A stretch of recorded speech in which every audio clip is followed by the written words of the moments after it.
हमने शहर को दी एक नई पहचान, हम हैं सिंघानिया बिल्डकॉन। आज प्रधानमंत्री नरेंद्र मोदी ने Lal Bahadur national academy of administration के 96वें कॉमन फाउंडेशन कोर्स के समापन समारोह को संबोधित किया। इस दौरान पीएम मोदी ने नए खेल परिसर का उद्घाटन किया। दिल्ली में भारतीय भूमि बंदरगाह प्राधिकरण के 10वें स्थापना दिवस समारोह में केंद्रीय गृह मंत्री अमित शाह ने कहा कि 10 साल के कम अंतराल के बावजूद भी लैंड पोर्ट अथॉरिटी ने अपने उद्देश्य की पूर्ति के लिए बहुत बड़ी यात्रा पूरी की है। गृह मंत्री ने इसकी सराहना की है। बेंगलुरु में केंद्रीय रक्षा मंत्री राजनाथ सिंह ने वैमानिकी विकास प्रतिष्ठान यानी ADE के FC कॉम्प्लेक्स का उद्घाटन किया। इस अवसर पर उनके साथ कर्नाटक के मुख्यमंत्री बसवराज बोम्मई भी मौजूद रहे। पंजाब के मुख्यमंत्री भगवंत मान ने घोषणा की कि 23 मार्च यानी शहीद दिवस पर एंटी करप्शन हेल्पलाइन शुरू की जाएगी, जिसमें प्रदेश के लोग व्हाट्सएप के जरिए भ्रष्टाचार की शिकायत दर्ज करा सकेंगे, जो कि पंजाब के सीएम भगवंत मान का पर्सनल व्हाट्सएप नंबर होगा। G23 नेताओं की बैठक के बाद कांग्रेस नेता गुलाम नबी आजाद आज सोनिया गांधी से मुलाकात कर सकते हैं, जिसमें G23 नेताओं के प्रपोजल को पेश किए जाने की संभावना है। इस बैठक में राहुल गांधी और प्रियंका गांधी के मौजूदगी की भी संभावना है। माना जा रहा है कि गुलाम नबी आजाद से मुलाकात करने के बाद Sonia Gandhi Congress working committee CWC की बैठक दोबारा बुला सकती हैं। केंद्रीय मंत्री मुख्तार अब्बास नकवी ने कहा कि कांग्रेस के लोग भारतीय जनता पार्टी से लड़ते लड़ते आपस में लड़ने लगे। नकवी ने कहा कि कांग्रेस पार्टी नेगेटिविटी से भरी हुई है और कांग्रेस जब तक परिवार से बाहर नहीं निकलेगी तब तक उसकी यही हालत रहेगी। कश्मीरी पंडितों पर बनी फिल्म द कश्मीर फाइल्स हर दिन कमाई के रिकॉर्ड बना रही है। ये फिल्म अब तक 60 करोड़ रुपए का कलेक्शन कर चुकी है। 5वें दिन फिल्म ने 18 करोड़ रुपए कमाए। बड़े बैनर की फिल्में भी रिलीज के 5वें दिन इतनी कमाई नहीं कर पाई। कश्मीर फाइल्स इकलौती फिल्म है जिसका कलेक्शन कम होने की बजाय बढ़ रहा है। शिवसेना सांसद संजय राउत ने कहा कि द कश्मीर फाइल्स फिल्म कैसे बनी, क्यों बनी और इस फिल्म का एजेंडा क्या है वो सबको पता है। संजय राउत ने कहा द कश्मीर फाइल्स फिल्म को लेकर जो राजनीति हो रही है वो ठीक नहीं है। सीआरपीएफ के डीजी कुलदीप सिंह ने जानकारी दी है कि सीआरपीएफ ने जम्मू कश्मीर में 175 आतंकियों को मार गिराया। 1 मार्च 2021 से 16 मार्च 2022 तक 183 को पकड़ा है। इस दौरान वामपंथी उग्रवाद प्रभावित राज्यों में 19 नक्सलियों को ढेर किया गया है और 699 को गिरफ्तार किया गया है।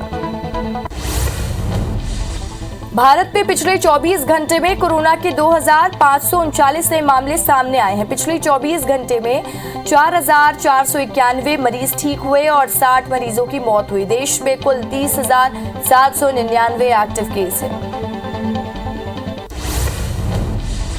जापान की राजधानी टोक्यो में भूकंप ने तबाही मचाई है। इसमें 2 लोगों की मौत हो गई है, वहीं 88 लोग घायल बताए जा रहे हैं। भूकंप इतना तेज था कि एक बुलेट ट्रेन पटरी से नीचे उतर गई। जापान के मौसम विभाग ने सुनामी की भी चेतावनी जारी कर दी है। रिएक्टर स्केल पर इसकी तीव्रता 7.3 मापी गई है।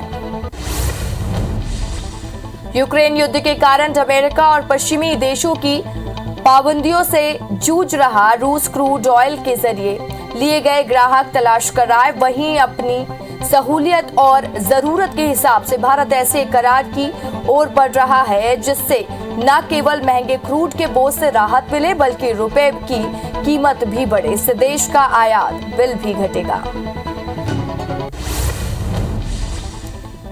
आईसीजे ने यूक्रेन में सैन्य अभियानों को तुरंत निलंबित करने के लिए रूसी संघ को आदेश दिया। इस फैसले का अमेरिका ने स्वागत किया है। अमेरिका का कहना है कि हम रूसी सरकार से कोर्ट के आदेश का सम्मान करने और अस्थायी उपायों का पालन करने का आग्रह करते हैं।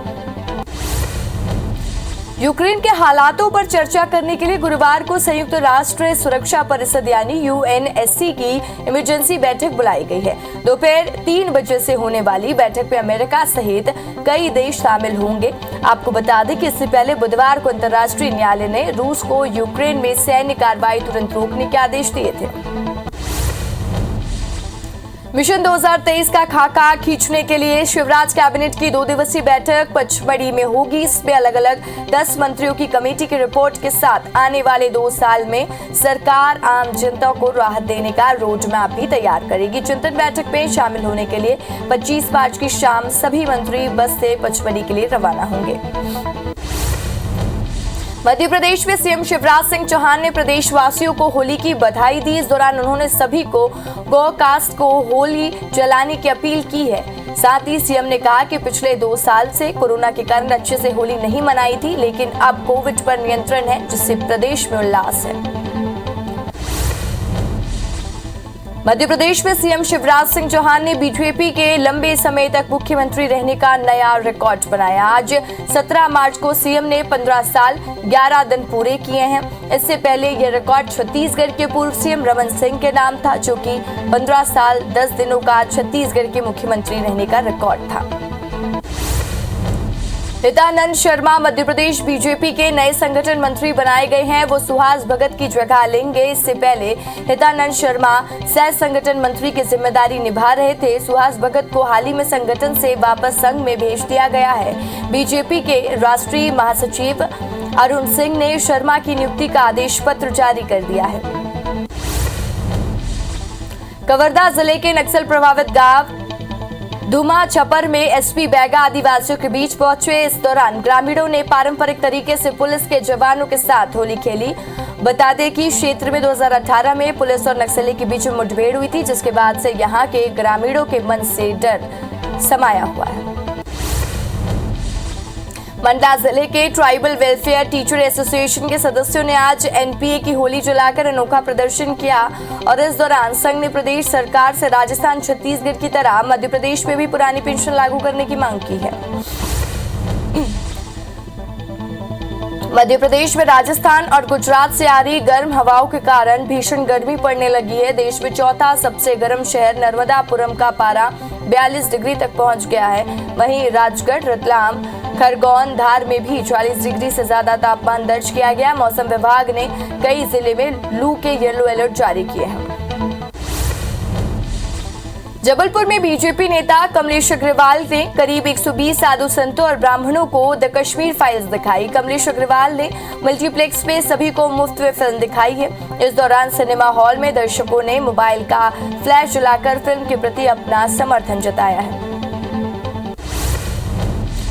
बलरामपुर जिले के आंगनबाड़ी कार्यकर्ता और सहायिकाओं को 3 माह के मानदेय नहीं मिल पा रहे हैं और जिसके कारण महिलाएं बेहद दुखी। इस संबंध में कार्यकर्ताओं ने संसदीय सचिव चिंतामणि महाराज को 8 सूत्री मांगों को लेकर ज्ञापन सौंपा है।